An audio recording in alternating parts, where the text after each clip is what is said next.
So here we have to look at the difference between lust and love, right? So lust is that utilitarian principle. I want to get for myself. Whereas love, I'm ready to sacrifice myself to uphold your good. Lust, I'm ready to sacrifice your good to indulge my desire. Love, I'm ready to sacrifice myself to uphold your good.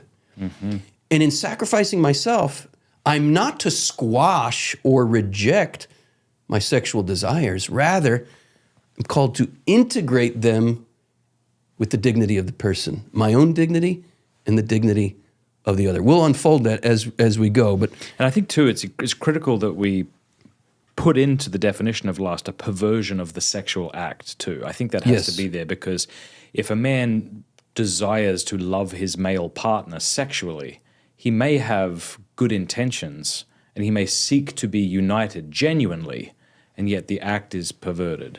But there I would even say, he may have genuine desire for the good of the other. But that's not being fulfilled whether or it's not not being fulfilled in this act. Yeah. It can't be fulfilled in that act. We'll bring that around.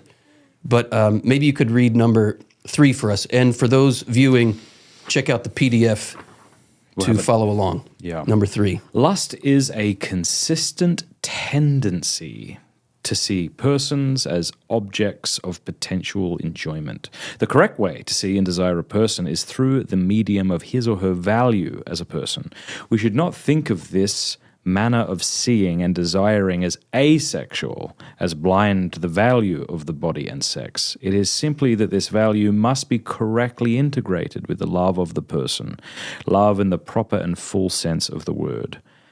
This is really important because I fear that sometimes people think that sexual anticipation, sexual expectation, sexual enjoyment, sexual remembering can only be found under the umbrella of lust. Right. No. There is great joy in loving as Christ loves. Love one another as I have loved you. I tell you this so that my joy might be in you and your joy might be complete. What is Christ's joy? It's the eternal ecstasy and bliss of the Trinitarian exchange. It is a divine joy. This is what we desire. This is what we ache for, to participate in that joy. We mistake, however, that joy for sensual excitement or sensual pleasure itself. And when the aim of the act becomes that pleasure itself, we're treating the other as a thing rather than as a person. In fact, he addresses this right here. Look at number 6.